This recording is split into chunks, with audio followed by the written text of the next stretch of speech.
ورحمۃ اللہ وبرکاتہ۔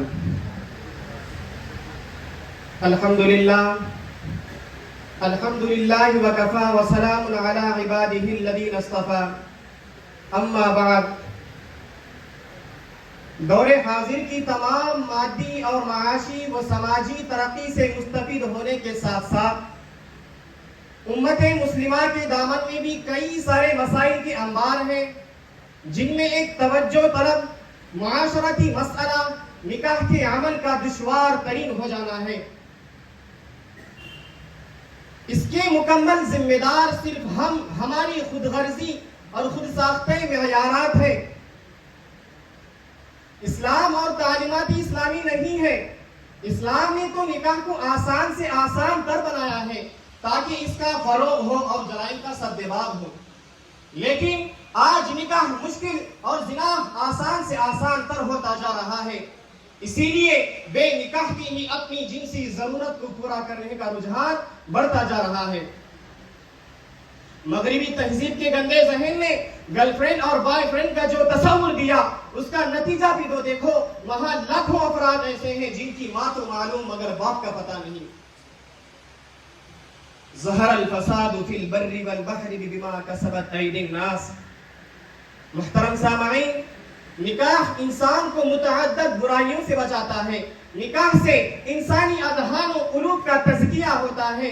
نکاح سے تقوی و طہارت کا حصول ہوتا ہے۔ نکاح سے فریقین کے درمیان دائمی تعلق کا قیام عمل میں آتا ہے۔ نکاح کے ذریعے اسلام مرد کو عورت کا کفیل بناتا ہے، اس کی حفاظت اور اس کی ضرورت کا ذمہ دار بتاتا ہے۔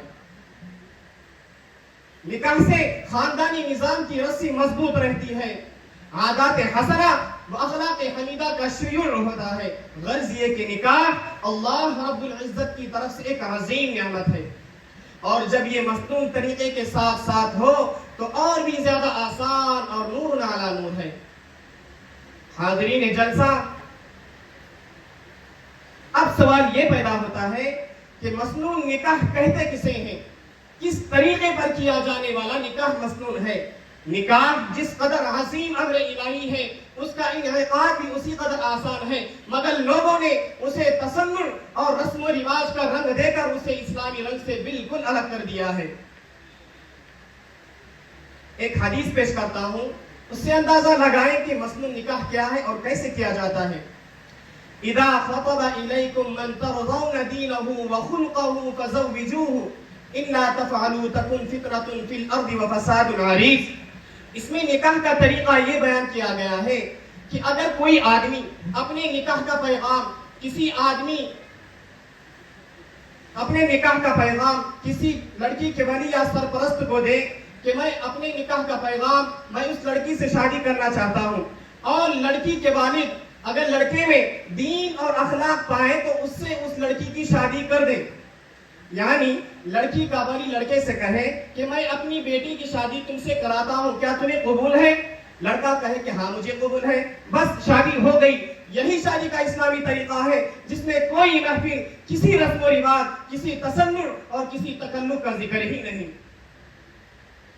لیکن آج ہم لوگوں نے سنت کا دامن چھوڑ دیا، غیروں کی روش اختیار کر لی، حتیٰ کہ آج فلمی ستاروں کو دیکھ دیکھ کر مسلمان لڑکے کافرہ سے اور مسلم لڑکیاں کافر لڑکوں سے شادیاں کر رہی ہیں، اور مسلمانوں کی آپس میں جو شادیاں ہو رہی ہیں ان میں ذات و برادری، حسن و جمال، رسم و رواج، ریا و نمود، تکلف و تصنع اور بدعات و منکرات کا خوب چلن اور اونچا مقام حاصل ہے، اور اس کے لیے ہزاروں لاکھوں کی مالیت درکار ہے، جس کی وجہ سے آج نکاح مشکل ترین عمل ہو گیا ہے۔ بزرگان محترم، ان اعظم النکاح برکتن ایسرہ مؤنتن کو سامنے رکھتے ہوئے نکاح کو آسان اور کم خرچ والا بنانے کی پوری کوشش کریں۔ کلکم راعٍ وکلکم مسئول عن رعیتہ کے تحت اولیاء و سرپرستان خاندان کی ذمہ داری ہے کہ رہنے والے خاندان میں مصنون نکاح تحریک کو بر وقت نکاح کو فروغ دے۔ اپنے لیے بہو لانے کے بجائے بیٹے کے لیے خوشگوار زندگی کا رفیق تلاش کرے۔ مالدار اور زیادہ جہیز دینے والے جوڑے کے بجائے دیندار اور غم گسار شریک حیات تلاش کریں. واعظین و خطباء کی ذمہ داری ہے کہ مسنون نکاح تحریک کو مضبوط اور مستحکم بنانے کے لیے خوب واضح انداز میں اس کو بیان کریں. اس پر تنقید کے بجائے ترغیب سے کام لیں. نکاح سنت نبوی کی روشنی میں کریں، یہی حکم خداوندی ہے اور یہی ہے حکم رسول.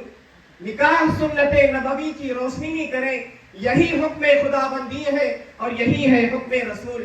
جو چاہتے ہیں کہ ہوئے نکاح میں برکت، جو چاہتے ہیں کہ ہوئے نکاح میں برکت، کسی مقام پہ خرچہ نہ کیجیے گا فضول. اللہ تبارک و تعالیٰ سے دعا ہے کہ اللہ تبارک و تعالیٰ ہم تمام کو مسنون نکاح تحریک کو، نکاح کو مسنون طریقے سے اس کا رواج دینے کی توفیق عطا فرمائے. آمین. وما علینا الا البلاغ.